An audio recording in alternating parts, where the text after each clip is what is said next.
Highways ఈరోజు తెలంగాణలో పాడి కౌశిక్ రెడ్డి అనే వ్యక్తి కోర్స్ హుజురాబాద్ ఎమ్మెల్యే అతను అంటున్న మాటలు అతను ప్రవర్తిస్తున్న విధానం ఇవన్నీ చూస్తా అంటే కంపరముడుతుంది నాకైతే. అసలు ఎక్కడున్నాడు ఈ కేసీఆర్ అనిపిస్తూ ఉంది. తెలంగాణ జాతకత అని అంటా ఉన్నారు. ఏడన్నాడు ఈయన అంటే చేతులు ఎత్తేసాడు. మొన్న ఖమ్మంలో వరదలు వచ్చిన మూమెంట్లో ఆల్మోస్ట్ అంతా కూడా దాని గురించి మాట్లాడున్నారు. అండ్ పాపం బాధితులకి వాళ్ళకి సంఘీభావం తెలియకున్నారు. మరి కేసీఆర్ అసలు కనీసం నోరు ఎత్తలేదు.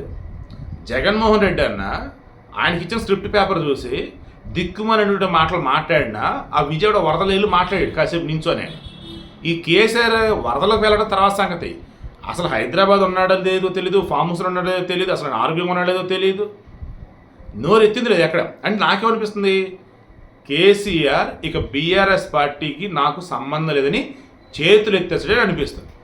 నిన్న మొన్న ఎక్కడో న్యూస్ చూసా, అక్టోబర్ దసరా పండుగ తర్వాత కేసీఆర్ ఫుల్ యాక్టివ్గా ఉంటాడు, అందరూ కలుస్తాడని చెప్పేసి. ఎందుకు కలవటం, ఎందుకు, ఇంకా ఏం చేయడానికి? తెలంగాణలో భారీ ఎత్తున మన వరదలు వచ్చి అంతమంది చనిపోవటం కావచ్చు, ఇబ్బంది పడటం కావచ్చు చేస్తే నోరెత్తింది లేదు. ఈరోజు వాళ్ళ పార్టీ తరఫున గెలిచినటువంటి ఎమ్మెల్యే ఎవరు ఆ మనిషి అంటే కాంగ్రెస్ నుంచి బీఆర్ఎస్ వచ్చిన క్యాండిడేట్. ఈ కేసీఆర్ బలవంతంగా ఆయనకు ఎమ్మెల్సీ ఇప్పించని ట్రై చేసినప్పుడు గవర్నర్ సస్యమేర అంటే ఆ తర్వాత ఎమ్మెల్యే కొట్టాలి ఎమ్మెల్సీని చేశారు.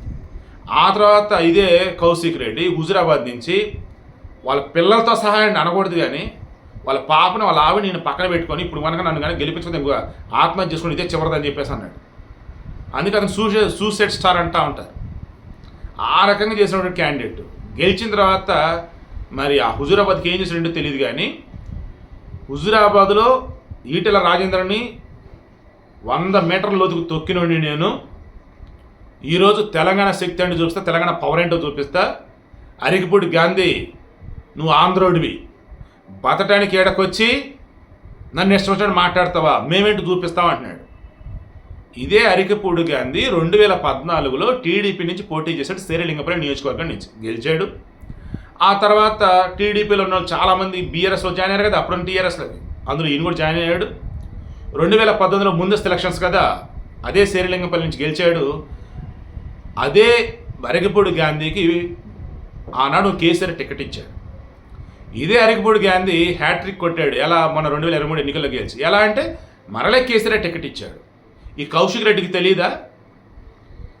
2014 తర్వాత ఆంధ్ర తెలంగాణ రెండుగా విడిపోయిన తర్వాత కేసీఆర్ పలు సందర్భాలలో చెప్పాడు, ఉద్యమం కోసం ఎన్నో రకాలుగా మాట్లాడి ఉండొచ్చు కాక, ఇప్పుడు విడిపోయాం, అన్నదమ్ములా కలిసి ఉందాం, బరాబర్ ఇక ఆంధ్ర తెలంగాణ గొడవలే వద్దన్నాడు, అసలు ఆలోచన కూడా వద్దన్నాడు. హైదరాబాదులో ఉన్నటువంటి ఆంధ్రుడు ఎవరైనా సరే ఇక్కడ వాడే అన్నట్టు అతని కాలులో ముళ్ళు గుచ్చుకుంటే నా మునిపంటితో తీస్తా అని చెప్పినట్టు ఇదే కేసీఆర్. ఆయన చెప్పిన మాటలు వినబట్టే ఇక్కడ మనకి ఇబ్బందులు ఏమీ లేదురా అనుకోబట్టే జిహెచ్ఎంసీ ఎన్నికలు ఏది రాష్ట్ర విభజన జరిగితే వచ్చిన 2 times జరిగినాయి కదా ఎన్నికలు, 2సార్లు కూడా బ్రహ్మాండంగా జిహెచ్ఎంసీలో ఈ కార్పొరేషన్ గెలవడానికి సాయపడ్డారు. అరే మన రీసెంట్గా జరిగిన స్వామి, అందులో అయితే ఘోరాతి ఘోరంగా బీఆర్ఎస్ పోదును. సెకండ్ ప్లేస్లో ఉన్నటువంటి బీజేపీ వాళ్ళు లీడ్లో ఉంచేవాళ్ళు. బట్ ఎక్కడైతే సెటిలర్స్ ఉన్నారో, ఎక్కడైతే ఆంధ్ర వాళ్ళు ఉన్నారో అక్కడ బీఆర్ఎస్లు గెలిచారు కార్పొరేటర్లు. ఎలా అంటే నమ్మారు వాళ్ళు, కాంగ్రెస్ని నమ్మలా, బీజేపీ నమ్మల, వాళ్ళు బీఆర్ఎస్ని నమ్మారు. అటువంటి బీఆర్ఎస్ ఈరోజు తెలంగాణ వ్యాప్తంగా చూస్తే 2023 ఎన్నికలలో అవుట్ ఆఫ్ 119 వాళ్ళు గెలిచింది 39 అని అంతే.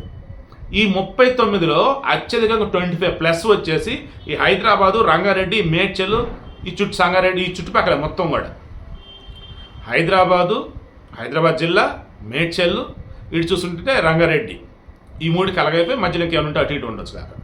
హెచ్ఎంకి చెప్తే హెచ్ఎండిఏ లిమిట్స్ ఏవైతే ఉన్నాయండి ఆల్మోస్ట్ అన్నీ గెలిచింది వీళ్ళే, ఎక్కడన్నా 1-2 తప్ప. ఎలా ఏంటంటే ఎక్కడ కూడా మాకు ప్రాంతీయ భేదాలు లేవని చెప్పేసి అనుకున్నారు అంతా కూడా. ఇప్పుడు అకస్మాత్తుగా కౌశిక్ రెడ్డి వచ్చి ఆ చేస్తున్న హడావుడి ఏదైతే ఉందో బీఆర్ఎస్ పార్టీని ఆగమాగం చేస్తుంది. ఇప్పటికే 2023 అసెంబ్లీ ఎన్నికలకు ముందు చంద్రబాబు నాయుడిని అక్కడ జగన్మోహన్ రెడ్డి అరెస్ట్ చేయించినప్పుడు ఈయన ఏదో వాంటెడ్గా పెట్టాడో పెట్టాడో తెలియదు కానీ ఒక ట్వీట్ చేశాడు, మస్తు నవ్వు వస్తుంది అన్నట్టుగా, ఏదో ప్రోగ్రామ్ అన్నట్టు. కాలింది జనాలకు అసలు. చంద్రబాబు నాయుడు అరెస్ట్ని ఇండైరెక్ట్గా ఈ రకంగా కామెంట్ చేస్తున్నాడు అని చెప్పేసి. ఆ తర్వాత ఇక్కడ నిరసన తెలియజేస్తున్న ఆంధ్రాలో వచ్చేటప్పుడు కావచ్చు, ఇక్కడ నిరసన తెలిసిన టీడీపీ వాళ్ళు కావచ్చు, ఆంధ్రాలో కాదు తెలంగాణ వాళ్ళే టీడీపీ అభిమానులు చంద్రబాబు నాయుడు ఎలా అరెస్ట్ చేస్తారు ఏంటి అని చెప్పేసి నిరసన తెలియజేస్తుంటే, మీరు ఎందుకు ఇక్కడ నిరసన తెలియజేస్తున్నారు, వీళ్ళు ఏపీలో చేసుకోండి, రాజమండ్రిలో చేసుకోండి, హడావుడి చేశాడు కేటీఆర్. దాంతో దెబ్బకి ఓడించి పడేశారు మిగతా చోట్ల. అయితే ఇప్పుడు నేనేమంటున్నాను, ఇప్పటికే దెబ్బ మీద దెబ్బ తగిలింది ఎవరికి, బీఆర్ఎస్కి. ఇటువంటిలో కేసీఆర్ సైతం ఏం చేయాలంటే పాలుబొక్క సైలెంట్గా ఉంటే, ఈ కౌశిక్ రెడ్డి అనబడే 40 సంవత్సరాల వ్యక్తిని ముందు పెట్టేసి బీఆర్ఎస్ని ఆగమాగం చేస్తూ ఉన్నారు. ఏ రకంగా, ఇంకా ఆంధ్ర తెలంగాణ అంటూ రెచ్చగొడుతూ. ఎవడ సెటిలర్, ఎవడ ఆంధ్ర, ఎవడ తెలంగాణ? ఇది భారతదేశం సామె. తెలంగాణ ఆంధ్ర రెండు కూడా తెలుగు మాట్లాడే ప్రాంతాలు. రెండు చోట్ల కూడా మన తెలుగు వాళ్ళే ఉంటారు. మీరు రాజకీయంగా మీ పార్టీలకు మధ్య దరిద్రం ఉంటే మీరు కూడా పూసుకోండి, ఆ రొచ్చులో మీరు పొరిలాడండి.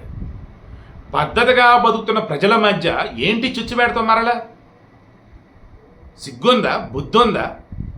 ఇంత దారుణంగా ఆ అరిగిపూడి గాంధీ, అరే దేవుడా, ఆయన వయసు 63 సంవత్సరాలు, ఆయనైతే అరే నా కొడక కౌశిక్ రెడ్డి, అరే బ్రోకర్ నా కొడకని, అయ్యో బాబోయ్, ఆయనేం మాట్లాడుతున్నా అసలు నాకు అర్థం కావట్లేదు అసలు.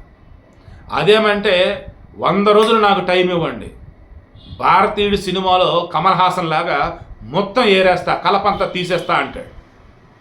ఈరోజు ఎంత వరస్ట్గా ఉందంటే, తెలంగాణలో రాజకీయాలు గమనిస్తూ ఉంటే ఏపీ తక్కువ కాదురా బాబు, అది ఇంకా ఘోరం వైసీపీ ఉంది కాబట్టి. ఆడ వైసీపీ ఉందిరా బాబు, ఏడు లేదురా బాబు అనుకుంటే, హలో వైసీపీ అమ్మ మొగుళ్ళు మేము అన్నట్టుగా బీఆర్ఎస్ వాళ్ళు వస్తూ ఉన్నారు.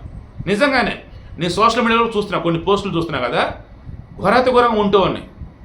అంటే ఒక పార్టీకి బానిసలుగా మారితే ఇక ఎంత దూరం వెళ్ళిపోతారు ఎవరైనా సరే, అది టీడీపీ అయినా, బీజేపీ అయినా, కాంగ్రెస్ అయినా, బీఆర్ఎస్ అయినా, వైసీపీని ఎవరైనా కానీ. అలా బానిసత్వం ఉండకంటారా నాయన? అసలు ఇంత ఘోరం ఏంటి అసలు? ఇప్పుడు 2014 అండి, ఇది 2024 అండి. ఇంకెక్కడ తెలంగాణ, ఇంకెక్కడ ఆంధ్ర? తెలంగాణ ఒక రాష్ట్రం, ఆంధ్రప్రదేశ్ ఒక రాష్ట్రం. ఏ రాష్ట్రం ఆ రాష్ట్రం పని చూసుకుంటా పోతానే ఉన్నాయి. మరలా ఇక్కడ ఆంధ్ర తెలంగాణ అంటే అసలు నాకు అర్థం కాదు. సో చేతులారా బీఆర్ఎస్ నామరూపాలు లేకుండా చేయబోతున్నాడు ఈ కౌశిక్ రెడ్డి నాకు అనిపిస్తుంది. అందుకని అరిగిపూడి గాంధీనే చెప్పాడు ఏమని, ఈ కౌశిక్ రెడ్డి అనేవాడు బీఆర్ఎస్ కొంప ముంచడానికి వచ్చినాడు, అసలు ఏ మాత్రం సంబంధం లేనటువంటి మాట మాట్లాడుతూ ఉన్నాడు, ఏం తెలుసు అని చెప్పేసి మాట్లాడుతున్నాడు అతను అని చెప్పేసి గట్టిగా నిజం ఏం తెలుసు అని మాట్లాడుతున్నాడు. అసలు ఎన్నికల ముందు వాళ్ళు చేసిన స్టంట్లు ఏంటి, గెలిచిన తర్వాత వాళ్ళు చేస్తున్న హడావుడి ఏంటి? అసలు నేనైతే చెప్తాను కదా, తెలంగాణ ప్రజలకమైనా ఆంధ్ర ప్రజలకమైనా మొత్తం గమనిస్తూనే ఉన్నారు. దిక్కుమైన రాజకీయాలు చేసే వాళ్ళని వచ్చే ఎన్నికల్లో బొంద పెడతాయితే ఖాయం.